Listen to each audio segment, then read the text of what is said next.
ప్రగతి భవన్ దగ్గరికి పోదాం. ప్రగతి భవన్ కేంద్రంగానే phone tapping sketch. SIB chief Prabhakar రావుతో సంతోష్ రావు సీక్రెట్ మీటింగ్స్. నియోజకవర్గాల వారీగా నిఘా పెట్టాల్సిన ప్రత్యర్థుల పేర్లతో స్లిప్పుల అందజేత. వాట్సాప్ కాలింగ్, సిగ్నల్, స్నాప్చాట్ తో ముఖ్య నేత తరపున ఆదేశాలు.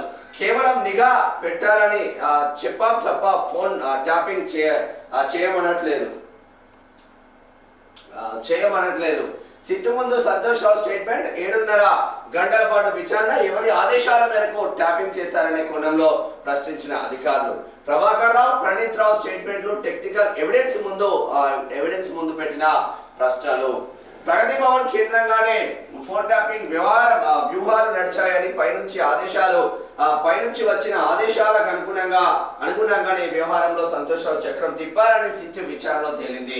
ఎస్ఐబి చీఫ్ ప్రభాకర్ రావు సహా ప్రణీత్ రావు, రాధాకిషన్ రావుతో తాను పలుమార్లు సమావేశమై ప్రత్యర్థులపై నిఘా కోసం స్లిప్పులు అందించిన మాట వాస్తవమని, కానీ ఫోన్ ట్యాపింగ్ చేయాలని ఎప్పుడు చెప్పలేదని సంతోష్ రావు వెల్లడించినట్లు తెలిసింది. ఈ మేరకు మంగళవారం సిట్ ఆయన స్టేట్మెంట్ రికార్డు చేసింది. 7.5 గంటల పాటు విచారించినాడు ఈయనను.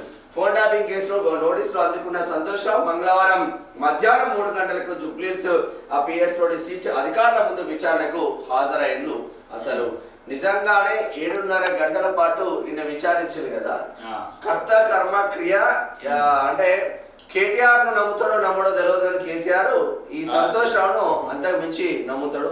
ఎందుకంటే నీళ్లు పాలు అన్ని ఇచ్చేది మనోడే, టాబ్లెట్ ఇచ్చేది మనోడే. కాబట్టి ఆ టాబ్లెట్ ఇచ్చిన కోణంలోనే రాజ్యసభ ఎంపీని చేసింది.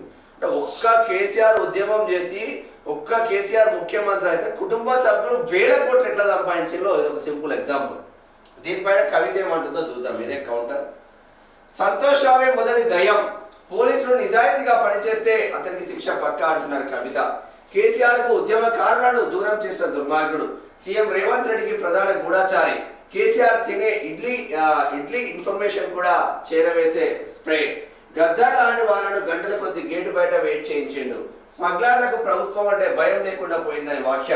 నిమ్స్ లో చికిత్స పొందుతున్న కానిస్టేబుల్ సౌమ్యకు పరామర్శ. తెలంగాణ ఉద్యమకారులు, అమరవీరుల కుటుంబాలు, పార్టీ నేతలకు కేసీఆర్ దూరం అవ్వడానికి కారణం సంతోష్ రావేనని తెలంగాణ జాగృతి అధ్యక్షురాలు కవిత మండిపడ్డారు. గద్దర్ లాంటి ఉన్నతమైన వాళ్ళు గంటలు గేటు బయట వేచి ఉండడానికి, ఈటల వంటి నేతలు బయటకు వెళ్ళిపోవడానికి ఈ సంతోష్ రావే కారణమని ఫైర్ అయ్యారు. తాను గతంలో చెప్పిన దయ్యాలో మొదటి దయ్యం సంతోష్ రావేనని అన్నారు. ఇక సీఎం రేవంత్ రెడ్డికి ప్రధాన గూఢచారి అని ఆరోపించారు. కేసీఆర్ ఇడ్లీ తిన్నారా, సగం ఇడ్లీ తిన్నారా వంటి సమాచారాన్ని కూడా సీఎం కు చేరవేస్తున్నారని ఆరోపించారు. అలాంటి సంతోష్ను సిట్ పిలవడం మంచిదేనని, ఆయనకు శిక్ష పడుతుందన్న నమ్మకం మాత్రం తనకు లేదని పేర్కొన్నారు. ఆ గూఢచారిని సీఎం శిక్షిస్తారని అనుకోవడం లేదన్నారు. ఇంకా ఇప్పుడు కవిత గతంలో మాట్లాడింది కదా, కేసీఆర్ చుట్టూ దయ్యాలు ఉన్నాయి, ఆ దయ్యాల చేయబట్టే కేసీఆర్ సర్వనాశనం అయిపోయాడు, చాలామంది పార్టీలకి వెళ్ళి దూరం అయిపోయారు. అంటే మొదటగా మనం అందరం కేటీఆర్ అంటుందేమో, హరీష్ రావు అంటుందేమో అని చెప్పేసి మనం అనుకున్నాం. కానీ ఆ దయ్యాలలో మొదటగా ఉన్నది సంతోష్ రావేనట. ఆయన ఏమంటే ఇటు ఈటల రాజేందర్ బయటకు వెళ్ళిపోవడం కానీ, సో ఉద్యమకారులు ఆ పార్టీకి దూరం అయిపోవడం కానీ ఇవన్నీ జరిగినాయట. ఇప్పుడు ఆయన సీఎం రేవంత్ రెడ్డి గూఢచారని, ఇడ్లీ తిన్నాడా, సగం ఇడ్లీ తిన్నాడా, టాబ్లెట్ వేసుకున్నాడా, ఏ టాబ్లెట్ వేసుకున్నాడు, ఏడు రాత్రుండు డైరీలా ఎవరెవరిని కలుస్తుండు మొత్తం ఇన్ఫర్మేషన్ కూడా సీఎం రేవంత్ రెడ్డికి చేరవేస్తుంది. మరి సంతోష్ రావు అని చెప్పేసి అంత పెద్ద ఆరోపణలు చేసింది. దాని మీద మరి ఆ పార్టీకి సంబంధించిన నాయకులు కానీ లేకపోతే సంతోష్ రావు ప్రెస్ మీట్ పెట్టి మాట్లాడతారా లేదనేది మనం చూడాల్సినటువంటి అవసరం ఉన్నది. అలాంటి దుర్మార్గుడికి కేటీఆర్, హరీష్ రావు ఎందుకు వత్తాసు పలుకుతున్నారో అర్థం కావడం లేదని వాపోయారు. గంజాయి స్మగ్లర్ దాడిలో గాయపడి నిమ్స్లో చికిత్స పొందుతున్న ఎక్సైజ్ కానిస్టేబుల్ సౌమ్యను మంగళవారం కవిత పరామర్శించారు. కుటుంబ సభ్యులకు ధైర్యం చెప్పారు.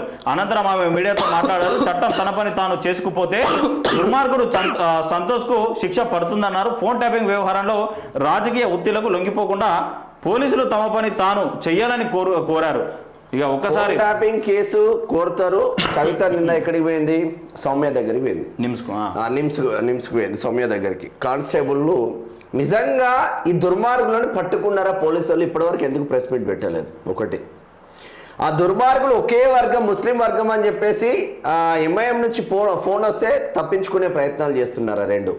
అసలు రాష్ట్రంలో శాంతి భద్రతలు ఉన్నారా? శాంతి భద్రతలు ఉన్నాయా? 3. ఎగిరెగిరి పడుతున్న సజ్జనార్ సార్ లాంటి హైదరాబాద్ సిపి సార్, అది నిజామాబాద్ లో జరిగింది. మరి డీజీపీ దీనికి బాధ్యత వహించి డీజీపీ రిటైర్ అవుతారా? డీజీపీ పదవి నుంచి తొలగిపోతారా? దీనికి బాధ్యత వహించి ఇక్కడ హోమ్ మినిస్టర్ గా ఉన్న రేవంత్ రెడ్డి బాధ్యతను తప్పుకుంటారా? అసలు పోలీసు వాళ్ళని గుద్ది పారిపోయి చంపినా కూడా మీరు ఆ దుర్మార్గుల పైన చర్యలు ఇవ్వంటే ఎటుపోతుంది వ్యవస్థ అనేది ఒకసారి ఆలోచించుకోండి. ఇక ఫోన్ ట్యాపింగ్ వ్యవహారం ఏమైతుందో అందరికీ తెలిసిందే. ఈ హరీష్ ఇప్పుడు ఈయన అయ్యమ్మా ఇప్పుడు ఏదైనా నవ్వుకుంటూ పోతున్నారా? మంచిగా తుత్తుతుంది అని చెప్పేసి నవ్వుకుంటూ పోతున్నా, లేకపోతే ఇదంతా స్క్రిప్టే. మనం అనుకుంటాం ఇగో ఇది కొన్ని రోజులు నడిపిస్తాం, హరీష్ రావు నువ్వు పలానా రోజు ఆయనకు ఆ నడిపించడానికే తెలుస్తుంది. మళ్ళా థర్డ్ పర్సన్ వాళ్ళ ఇంట్లో పిఏకో వాళ్ళ ఇంట్లో డ్రైవర్లకో తెలియదు. మళ్ళీ తెలిస్తే వాళ్ళ సతీమణి చెప్తారు ఇంట్లో, వాళ్ళు టెన్షన్ పడద్దని. ఇక అంతకు మించి ఏ ఒత్తుతాయి అన్ని. నేను కొట్టినట్టు చేస్తా, నువ్వు ఏడ్చినట్టు చేయకు అంతే. ఇప్పుడు వాళ్ళు పిలిచినట్టు చేసి పోయొచ్చినట్టు చేసిండు అంతే. పోను ఏం సిట్టు ఎందుకు మాకైతే నమ్మకం లేదు దూరా. ఇంట్లో అరెస్ట్ అవుతారు, పెద్ద శిక్షలు పడతాయని మాకైతే నిజంగా నమ్మకం లేదు.